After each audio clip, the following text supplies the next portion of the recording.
Behind the Red Line, Episode 29. The Border Patrol Executioner, the Juan David Ortiz. Murders. There are monsters who hide in shadows, and monsters who hide in plain sight. Then, there are monsters who hide behind a badge. Laredo, Texas, a border town where the days are scorching, the nights are dangerous, and the line between survival and death runs thinner than the river that divides the U.S. from Mexico. In September 2018, 4 women vanished within 10 days. All from the same streets, all from the same circles of addiction, sex work, and survival. All murdered in the same cold, deliberate way. But the story wasn't just that someone was killing women. The story was who was killing them. A U.S. Border Patrol supervisor. A man sworn to protect the country. A man who called himself a patriot. A man who later confessed that he believed he was cleaning up the streets. His name was Juan David Ortiz. This is Behind the Red Line. Episode 29. The Border Patrol Executioner. Laredo isn't the city tourists imagine when they picture Texas. It's a border economy. Part hope, part despair, part survival. People come here to disappear. Others come here to scrape by. And some come here because they have nowhere else left to go. For women working survival sex in Laredo, motels turned into trap houses. Clients who didn't want to be seen. Dealers who demanded cash or loyalty. Cops who barely looked at them. And violence that happened quietly, then vanished. These women knew danger. They lived with it. But they never imagined the danger would come from a man wearing government green. Ortiz wasn't a random killer. He wasn't impulsive. He knew these streets. He knew these women. He knew how they survived, and he knew exactly how to make them disappear. To the outside world, Ortiz was respectable. A 35-year-old Navy veteran, a married father of 2, a U.S. Border Patrol intelligence supervisor, a position with clearance, authority, and trust. People described him as quiet, serious, patriotic, disciplined, one of the good guys. But inside him was something cracked. Years of trauma from border patrol work, stress, rage, dark fantasies, and a hidden addiction to sex workers. The very women he would later claim to despise. He visited them regularly, paid them, partied with them, used them, and then one day, something inside him snapped. Or maybe it was always there, just waiting for the right moment to surface. September 3rd, 2018. Melissa Mel Ramos, 29, Latina, mother, survivor, was picked up on a quiet stretch near San Bernardo Avenue. She knew Ortiz. He was a regular. She trusted him. This time, something felt off. He drove deeper outside the city. His mood shifted. His voice flattened. Melissa probably thought he was high, or drunk, or angry at someone else. She didn't know she was driving toward her own execution. Ortiz pulled off into a desolate rural area. No lights, no houses, just dust and mesquite trees. And there, he shot her point blank, left her body in the dirt, and drove away like he'd just thrown out trash.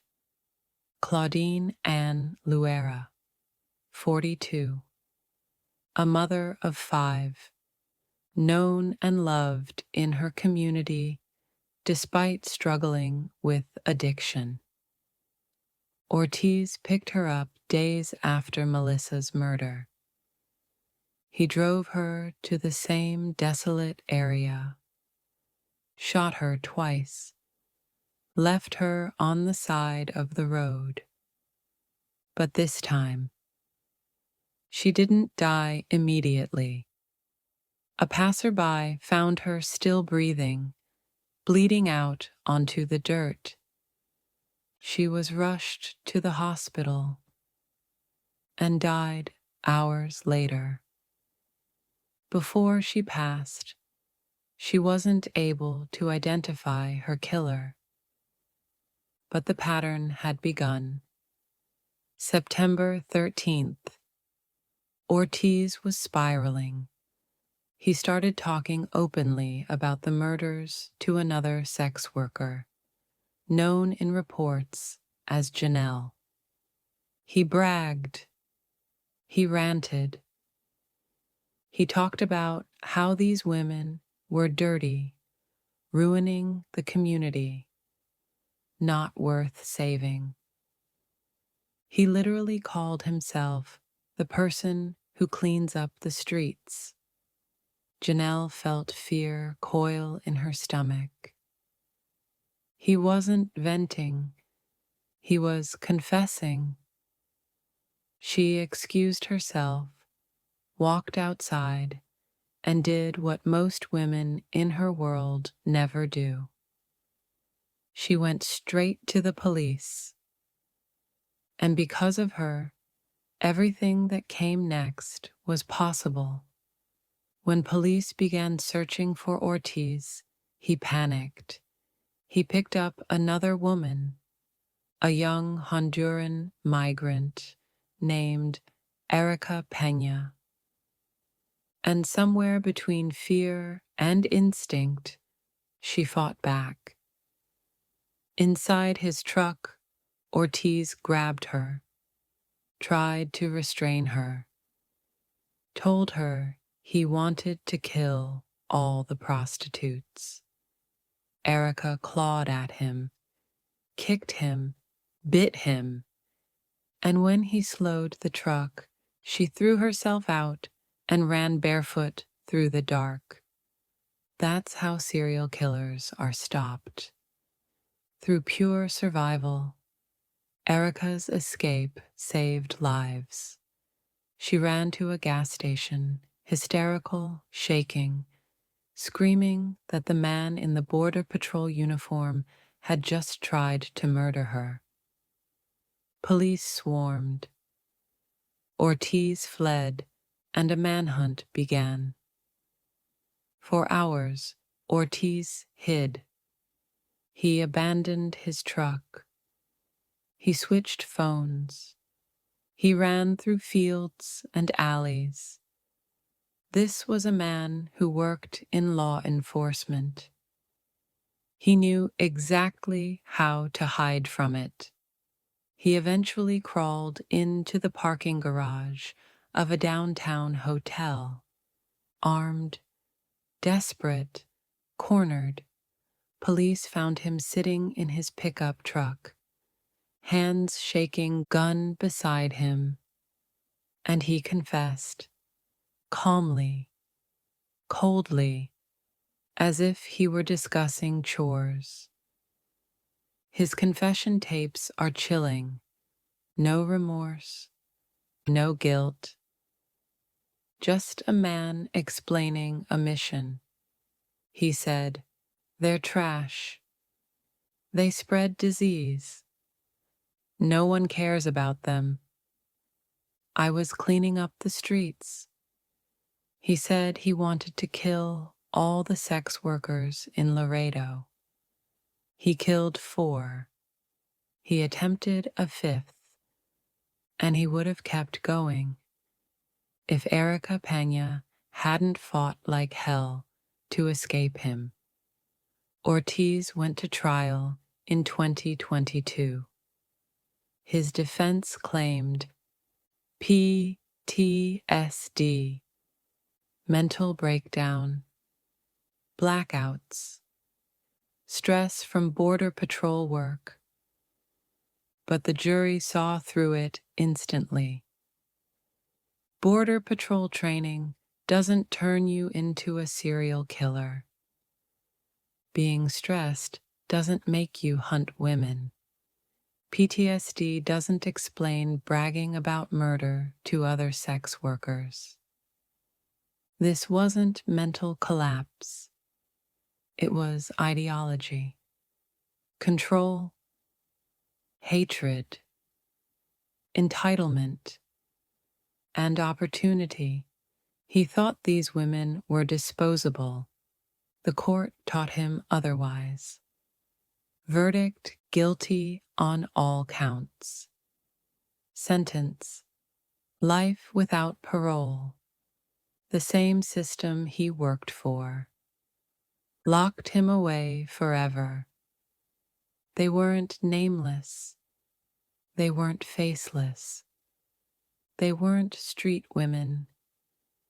They were Melissa Ramos, Claudine Ann Luera, Humberto Ortiz, trans woman, Giselda Alicia Hernandez, and Erica Pena, who survived. Women who navigated dangerous lives, but didn't deserve violent deaths. Women who trusted the wrong man because he dressed like he could be trusted. This case isn't just about a murderer. It's about misogyny, violence against sex workers, abuse of power, law enforcement predators, who society believes and who it doesn't. Which victims matter and which ones never get justice.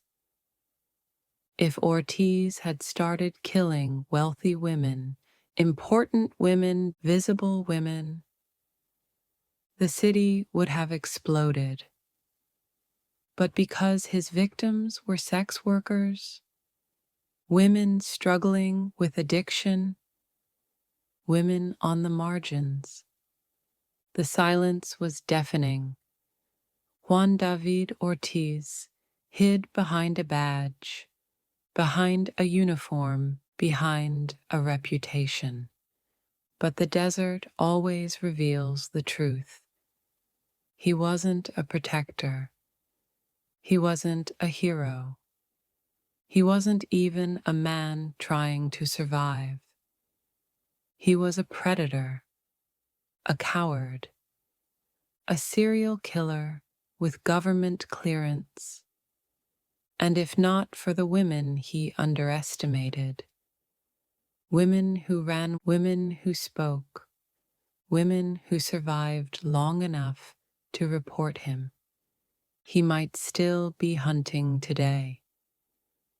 This is Behind the Red Line, Episode 29, The Border Patrol Executioner.